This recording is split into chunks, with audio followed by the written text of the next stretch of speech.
और दयूस अरबी का लफ्ज है, इसका उर्दू में तर्जुमा होता है भड़ुआ।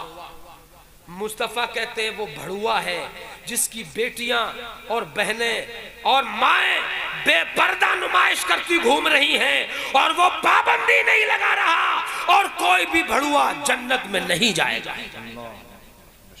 ये मुस्तफ़ा की हदीस है। और बुलाओ हम जैसों को, समझे?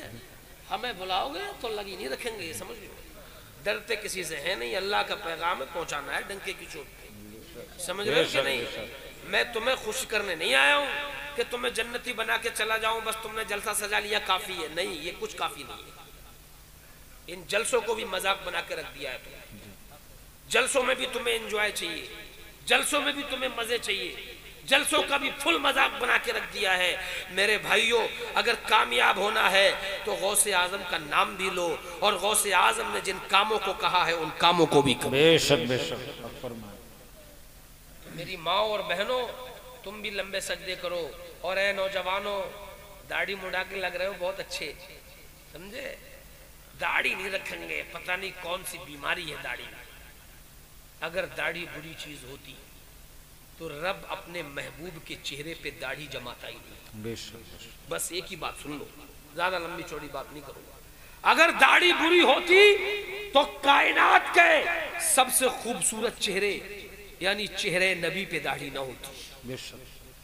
और साइंस क्या कहती है कि जो दाढ़ी रखता है, दाढ़ी जब वो दाढ़ी वाला जब वुजू करता है या मुंह धोता है तो बालों की जड़ों में जो तरी रह जाती है, ये तरी चेहरे की स्किन को ताजगी देती है, और इसकी बरकत से कभी उसके जबड़ों का और चेहरे का कैंसर नहीं हो सकता।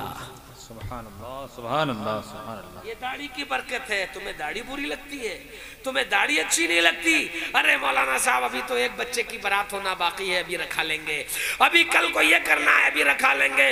मैं कहता हूं मेरी माँ और बहनों, अपने शौहरों की दाढ़ियां रखवाओ तो तुम्हें भी फिक्र से छुट्टी मिल जाएगी। एक तो सुन्नत भी अदा हो जाएगी, दूसरे सौतन के आने का दरवाजा भी बंद हो जाएगा। हाँ, जो औरतें नहीं रखने देती है दाढ़ियां, उन्हीं के घर में तो सौतन आती है, उन्हीं के घर में सौतन आती है, क्योंकि वो इसी चक्कर में तो दाढ़ी मुड़ाए फिर रहा है। भाई चिकना होने का क्या मतलब है? यही तो मतलब है कि गुंडागिर्दी करेगा, और क्या मतलब है? नबी की सुन्नत है। चिकना होने का यही मतलब है कि लड़कियां मुझे देखे तो पसंद कर ले, और मुझे देखे तो पसंद कर ले, गुंडागिर्दी करता फिरे, और फिर तू भाग रही है मियाँ के पास। आदमी बिगड़ गया है, बात नहीं मानता। मियाँ तावीज दे दो, मौलाना साहब तावीज दे दो।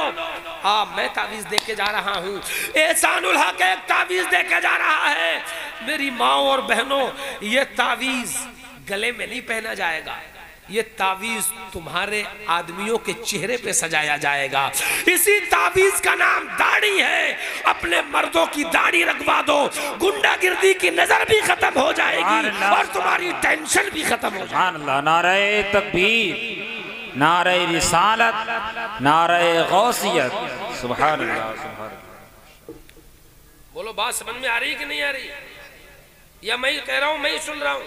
तो दाढ़ी बुरी चीज है कि अच्छी?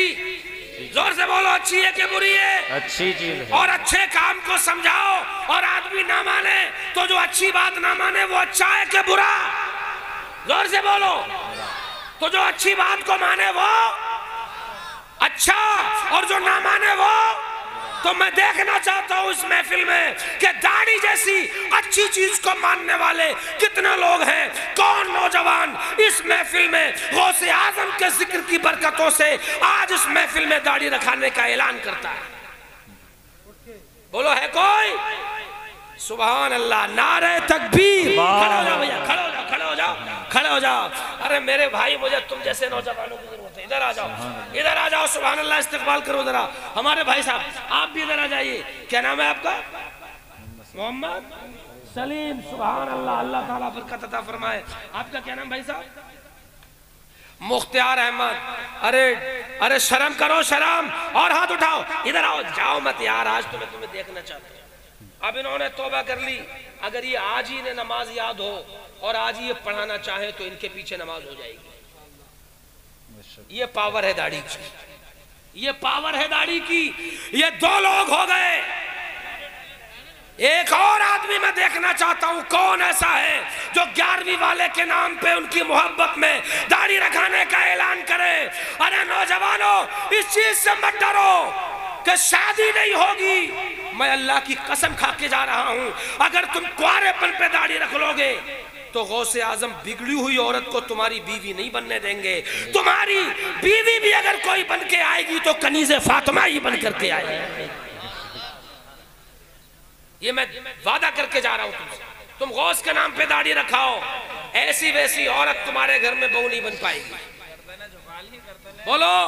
और तीसरा आदमी, अरे उठाओ हाथ, करो हिम्मत, गौसे आजम की महफिल है, उनके नाम पे बिरयानी खाना। बताओ कि हम सिर्फ बिरयानी खाना नहीं जानते, उनके नाम पे गर्दनें कटाने का भी जज्बा रखते हैं। है कोई तीसरा आदमी? गौसे आजम अभी, अरे सुभान अल्लाह, नारे तकबीर, अल्लाहु अकबर, इधर आओ, नारा लगाओ, नारा लगाओ। नारे तकबीर, नारे रिसालत, नारे गौसियत, जश्न गौसुल वरा, नारे तकबीर, नारे रिसालत, उलमाए अहले सुन्नत, फैज़ान में हुजूर, सरज़मीने वजीरगंज, नारे तकबीर, नारे रिसालत। अब्दुल बासित खान, सुभान अल्लाह, सुभान अल्लाह। ये गौसे आज़म की जिक्र की बरकत नहीं है तो और क्या है? बेशक बेशक बेशक, जरा जोर से बोलो सुभान अल्लाह, सुभान अल्लाह। ये गौसे आज़म के जिक्र की बरकत है। इन नौजवानों के दिलों में डालने वाला अल्लाह है, मगर डलवाने वाले गौसे आज़म। बेशक सुभान अल्लाह। ये गौसे आज़म के जिक्र की बरकत है। अब ये जलसा तुम्हारा कामयाब है।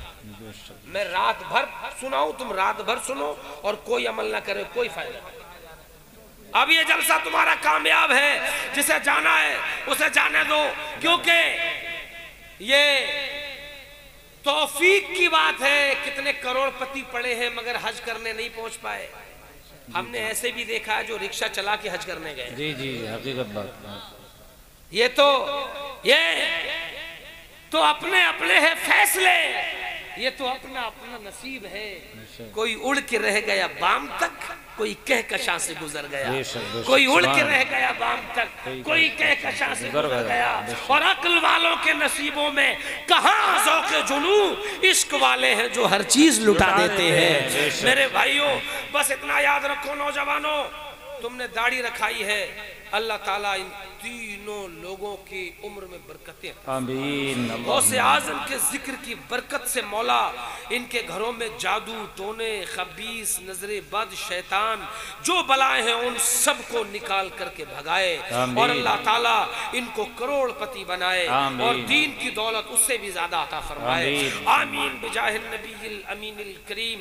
बस आखिरी बात मैं कह दूं, ऐ नौजवानों, तुम भी लंबे सजदे करो, क्योंकि हमने उस साइंटिफिक रिसर्च में यह भी पढ़ा है कि जिनके चेहरे पे मुहासे बहुत निकलते हो, कील निकलती हो, दाग धब्बे पड़ गए हो, वो नौजवान भी अगर लंबा सजदा करे तो उसका चेहरा भी मुहासों से महफूज हो जाएगा। सुभान अल्लाह, सुभान अल्लाह। बेशक बेशक। लोग कहते हैं यार मौलवी की 5000 की तनख्वाह, 3000 की, वो चेहरा देखो कैसा खिला रहता है। मैं कहता हूँ तुमने तनख्वाह तो छीन ही ली, अब चेहरे पर तो रह नहीं दो कुछ भैया। 5,000 रुपए की तनख्वाह दे रहे हैं इन मौलवियों को, समझे? 5,000 रुपए में घर नहीं चलता मेरे भाई। इनकी तनख्वाह तो 5 लाख होनी चाहिए तो कम है, समझे? नमाजों की कोई कीमत पूरी दुनिया मिलकर के देना चाहे एक सजदे की कीमत नहीं दे सकती। बेशक बेशक। इन्हें समझो, इनकी मेहनतें समझो।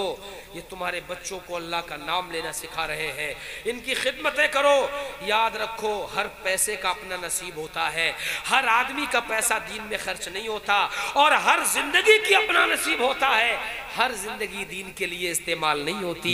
जो दीन के लिए पैसा खर्च हो जाए वही असली दौलत है, और जो दीन के लिए जिंदगी इस्तेमाल हो जाए वही असली जिंदगी है।